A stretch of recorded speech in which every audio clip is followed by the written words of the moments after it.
اليوم غادي نقدم لكم واحد سلاطه بالخضر كتجي لذيذه بزاف وبنينه ومشبعه وصيفيه، كتقدم بارده. يمكن لكم هكا ترافقوها في الخرجات ديالكم بحال هكا اللي كنتو غادا تمشيو للبحر، يمكن لكم ديوها كتجي لذيذه بزاف ورائعه رائعه رائعه.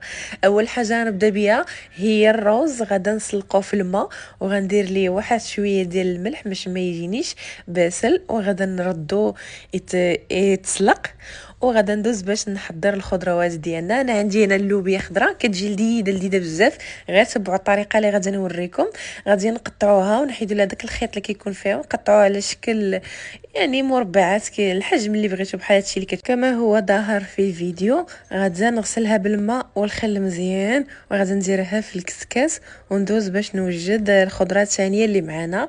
انا عندي هنا خيزو، واخا شويه راه الصيف هذا خيزو يعني ما بقاش بالجوده يعني، ولا شويه شارف ما بقاش يعني، ولا غير خيزو ديال فريغو كتجيبيه من شويه كتلقاي الطراف ديالو شويه بحال مضروبين بحال خامجين. المهم خيزو ما بقاش الجوده، ولكن وما كيطيبش ماشي طيب، ولكن حتى هو غادي نستعملو ضروري منه، كيجي لذيذ في هاد الشلاضه بزاف وكيجي رائع. حتى هو غادي نقطعوه مكعبات صغارين باش يدخلوا لينا الطياب ويطيب لينا. غادا نديروه حتى هو في الكسكاس. انا غادا نفور الخضره. انا كنفضل الخضره تكون مفوره، خير ما تكون مسلوقه. ملي كتفور كتبقى بديك البنه والمذاق ديالها، ماشي بحال الا سلقتوها في الماء. وثاني حاجه غادي نزيدو الباربه. انا عندي هنايا البرمه، غادا نقطعها، غادا ندخل فيها الموس لداخل وغادا نديرها في الماء وندير فوقهم الكسكاس هكا باش ما نضيعوش البوطه. كلشي كيطيب في دقه واحده. غادي نردهم يطيبوا.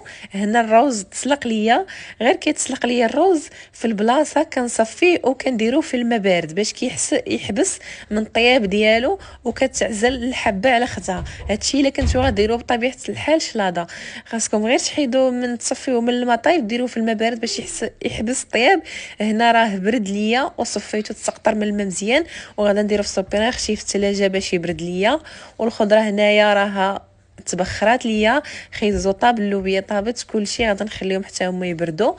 بالنسبه للباربه حتى هي تسلقات ليا وطابت. غادا نحيد لي هادوك الجلاف الرقاقين ديال تما غادا نحيدهم. وغادي ندوزو باش نقطعوا الباربه على شكل مربعات، وغادي نديروها في واحد الطبسيل نخليوها تبرد شويه، ما تبقاش طايبه وداك البخار طالع منها، غير نشوفوها بردات شي شويه. غادي ندخلوها للثلاجه يعني باش تزيد تبرد اكثر، لحقاش هاد الشلاضه غادي نقدموها بارده، يعني الخضر كاملين خاصهم يكونوا باردين. يعني يفضل انكم تحضروا هاد الشلاضه ديالكم على بكري على اتساع. وغادي ندوزو الخيزو باش ندوزو نصوطوه شويه. غادي نديروا ليه واحد الفلفله حاره باش كتعطي واحد المذاق زوين وكتقتل ديك الحلاوه اللي فيه وكيجي لذيذ. غنديروا الا ما كانش عندكم الفلفل تقدروا ديروا السودانيه ولا الهريسه. غنزيدوا عليه شويه القزبر ومعدنوس، شويه مليحه، شويه ديال البزار، شويه ديال الكمون، وشويه ديال زيت الزيتون ولا الزيت العاديه. غندوزو غنصوطيوه شي شويه تدخل فيه ديك الفلفله الحاره ويدخل فيه شويه المليحه باش كيجينا مشحر وكيجينا بنين. غادي نخليوه في واحد الطبسيل يبرد وندوزو باش نصوطيوه حتى اللوبيا. اللوبيا نديرو فيها شويه مليحه، شويه البزار، شويه الكمون، وشويه ديال القزبر ومعدنوس، وشويه ديال زيت الزيتون. ما نديروش فيها لا حار لا والو، الا بغيتو ديروا يمكن لكم، ولكن هي ما كتحتاجش الحار، كتجي لذيذه بحال هكايا. من بعد ما صوطيناها حتى هي ودخل فيها داك المذاق ديال زيت الزيتون ومليحه، غادي نخليوها تبرد. بالنسبه للخضره والباربه والروز يفضل انكم طيبوهم على بكري وتحتفظوا بهم في الثلاجه باش يبردوا مزيان. وغادي ندوزو باش نحضروا شلاضه. عندنا شويه ديال المطيشه وشويه ديال الخس، غادي نقطعوهم على شكل مربعات او الشكل اللي اختاريتو نتوما. يمكن لكم تزيدوا حتى الزيتون دوائر اخضر حتى هو كيجي بنين. غنزيدوا شويه الملح ولا شويه ديال الحامض ولا الخل، غادي نخلطوهم ونحتفظوا بهم على جنب. بالنسبه للباربه راه حتى هي بردات لينا، دابا غنشرملوها.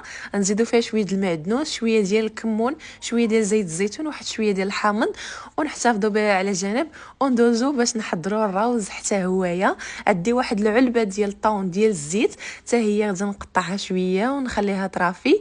غنزيد شويه ديال الملح، واحد شويه ديال زيت الزيتون، نقول لكم تزيدوا حتى شويه ديال البزار، واحد الملعقه كبيره ديال المايونيز. غادي نخلطو مزيان حتى ينسجموا ليا العناصر ونحتفظ به بجنب. وندوز للتقديم. يمكن لكم تجيبوا مولات او طويسلات كيبقى لكم الاختيار. انا غادا نديهم للبحر، داكشي علاش جبت هاد القوالب ديال البلاستيك، ندير فيه شويه ديال الشلاضه، شويه خيزو، شويه ديال الروز، شويه ديال الباربه، شويه من الحاجه. وهذا هو التقديم ديالي. بالصحه والراحه، ما تنسوش متابعه وجاي.